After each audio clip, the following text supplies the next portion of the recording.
Film की शुरुआत होती है 1945 से, जहां पर कि आजादी से पहले का समय दिखाया जाता है, जहां पर कि कई सारे क्रांतिकारी आजादी के लिए लड़ाई लड़ रहे थे। और उसी समय में मालूम चलता है कि एक स्वतंत्रता सेनानी को तिरंगा फहराने के जुर्म में ब्रिटिश हुकूमत द्वारा फांसी दे दी जाती है। तो बाद में आजादी तो मिल जाती है, लेकिन उसकी पत्नी अपने दोनों बेटों को लेकर दूसरे शहर में बस जाती है और उसके दोनों बेटे के नाम थे अरकेशबर और संकेशबर। जिसके बाद समय गुजरता है और हमें पता चलता है कि उसका पहला बेटा अरकेशबर बड़ा होकर एयरफोर्स पायलट बन जाता है। अरकेशबर छुट्टियों में कभी कभी अपने शहर आया करता है, लेकिन संकेशबर अपनी माँ के साथ ही रहता है। लेकिन जिस जगह पर रहते हैं वहाँ पर अंडरवर्ल्ड का खौफ रहता है। आए दिन वहाँ गोलीबारी और शहरों पर कब्जा हुआ करते हैं। और साथ ही हमें ये बात भी पता चलती है कि अरकेशबर राजा वीर बहादुर की बेटी मधुमती को बचपन से ही चाहता है। दोनों ही एक दूसरे को चाहते हैं और वो शादी करना चाहते हैं, लेकिन अरकेशबर दूर रहता है और मधुमती उसे हमेशा याद करती रहती है। लेकिन अब अरकेशबर जल्दी छुट्टियों में अपने शहर वापस आने वाला है, जिसके बाद हमें मालूम चलता कि माफिया डॉन के बेटे की शादी है, इसलिए पूरे शहर में जश्न का माहौल था। गोलीबारी चल रही थी और उसकी बारात भी निकाली जा रही थी। लेकिन इसी दौरान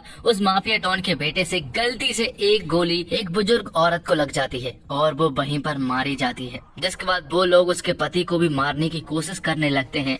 तभी यहाँ पर एंट्री होती है संकेशबर की। संकेशबर यहाँ पर आता है और वो यहाँ पर उस आदमी को बचाकर उन लोगों को बेरहमी से मार कर यहाँ पर वो माफिया डॉन के बेटे को गोली मारकर उसकी हत्या कर देता है। लेकिन जब ये बात माफिया डॉन को पता चलती है कि उसके बेटे को मार दिया गया है, तो वो पूरी तरह से आग बबूला हो जाता है।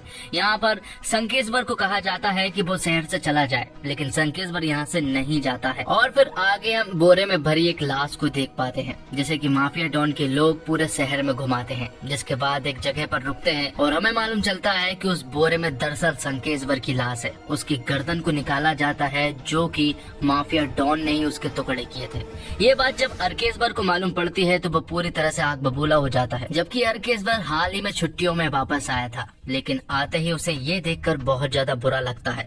वो तुरंत ही एक पुलिस वाले के पास जाता है, जो कि माफिया डॉन के साथ मिला हुआ था। वो यहाँ पर उस पुलिस वाले की गर्दन काट देता है, जिसके कारण अरकेशबर को जेल हो जाती है। दूसरी तरफ हमें राजा वीर बहादुर को दिखाया जाता है, जो कि पॉलिटिक्स में इस बार इंटरेस्ट रख रहे हैं, लेकिन उनके अपोजिशन में बहुत सारे ऐसे लोग हैं जिनका हाथ ऊपर तक है। साथ ही यहाँ पर वीर बहादुर मधुमती की शादी करना चाहते हैं किसी बड़े परिवार में, लेकिन यहाँ पर मधुमती वीर बहादुर से कहती है कि वो अरकेशबर से शादी करना चाहती है। लेकिन यहाँ पर वीर बहादुर को अरकेशबर के बारे में मालूम है कि वो लोग कोई बड़े लोग नहीं है, जबकि राजा वीर बहादुर एक बहुत बड़े राजघराने के लोग हैं और इसलिए वो मधुमती की शादी किसी बड़े घराने में ही करना चाहते हैं। यहाँ दूसरी तरफ माफिया डॉन को जब ये बात मालूम चलती है कि अरकेशबर ने एक पुलिस वाले की गर्दन काट दी है, वो भी उन्हीं के इलाके में, ये देखकर माफिया डॉन को बहुत ज्यादा बुरा लगता है। अब वो अरकेशबर को जेल में मरवाना चाहता है, इसलिए वो अपने सबसे खास आदमी को जेल में पहुंचाता है और वहां पर वो अरकेशबर को मरवाना चाहता था। लेकिन यहाँ पर अरकेशबर माफिया डॉन के सबसे खास आदमी को बेरहमी से मारकर भिजा देता है। थोड़ी दिन के बाद अरकेशबर की बेल हो जाती है और बेल होने के बाद अब अरकेशबर के पास एक अपनी खुद की गैंग थी। दरअसल जेल में उन लोगों से मुलाकात की, जिसके बाद उन्होंने एक गैंग बनाई और अब वो माफिया डॉन के लोगों को सबक सिखाने के लिए बिल्कुल तैयार थे। दोनों के बीच में कई बार लड़ाई होती है और यहाँ पर अरकेशबर माफिया डॉन के लोगों को कई बार बेरहमी से मारता है। कुछ दिन बाद अरकेशबर की गैंग प्लान बनाती है और वो माफिया डॉन को मार देती है, जिसके बाद वो इस शहर पर कब्जा करने लगते हैं और अब इस शहर पर उन्हीं का राज था। यहाँ दूसरी तरफ मधुमती वीर बहादुर से कहती है कि उसे अरकेशबर से शादी करनी है, लेकिन यहाँ पर वीर बहादुर अरकेशबर के पूरी तरह से खिलाफ थे। पर मधुमती अपने पिता की बिना मर्जी के अरकेशबर से शादी कर लेती है और ये देखने के बाद तो वीर बहादुर ने अपनी बेटी से सारे संबंध तोड़ लिए थे। अब ये न्यूज जैसे ही अंडरवर्ल्ड में फैलती है कि माफिया डॉन को मार दिया गया है, तो सारे के सारे डॉन एक्टिव हो जाते हैं, जो कि माफिया डॉन का बदला लेना चाहते थे, क्योंकि अरकेशबर अब शहर पर राज कर रहा था और अब उन्हें किसी भी हालत में अरकेशबर को मारना था। वो अंडरवर्ल्ड के लोग अरकेशबर की गैंग के ऊपर बारी बारी से हमला करते हैं, लेकिन अरकेशबर उन्हें हर बार मजा चखा देता है, क्योंकि अब अरकेशबर अपनी गैंग के साथ पूरी तरह से मजबूत हो चुका था।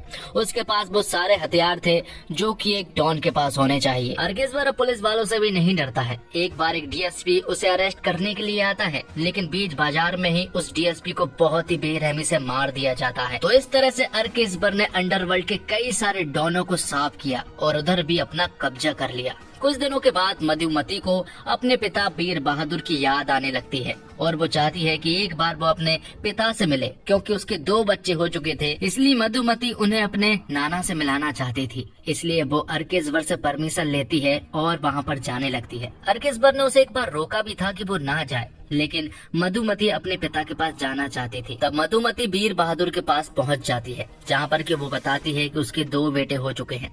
शुरुआत में तो वीर बहादुर मधुमती से बहुत ही अच्छे तरीके से बात करता है, लेकिन आखिर में वो उससे कहता है कि ये दोनों बच्चे अर्केश्वर के हैं और वो अर्केश्वर से हद से ज्यादा नफरत करता है। और साथ ही वो उससे ये भी कहता है कि अब मुझे तुमसे कोई भी मतलब नहीं है। इतना कहने के बाद वो मधुमती को जेल में बंद कर देता है और दोनों बेटों को भी। और आखिर में वीर बहादुर मधुमती को बताता है कि अर्केश्वर के ऊपर अंडरवर्ल्ड के जितने भी डॉनों के अटैक हुए हैं वो सारे के सारे मैंने ही करवाए हैं, लेकिन हर बार वो नाकामयाब होते गए और मेरा गुस्सा अर्केश्वर के प्रति बढ़ता ही चला गया। जिसके बाद वीर बहादुर मधुमती और उसके दोनों बेटों को जलाकर मार देता है। और यहाँ दूसरी तरफ अर्केश्वर को अपनी पत्नी और अपने बेटों की चिंता हो रही थी, लेकिन वो कुछ नहीं कर सकता था। लेकिन जब अर्केश्वर वीर बहादुर के पास कॉल करता है तो वीर बहादुर अर्केश्वर से कहता है कि वो बहुत देर की निकली है और अब वो तुम्हारे घर पहुंचने ही वाली होगी, उसे बाहर जाकर देखना चाहिए। और जब अर्केश्वर बाहर जाकर देखता है तो उसे मालूम चलता है कि बाहर मधुमती नहीं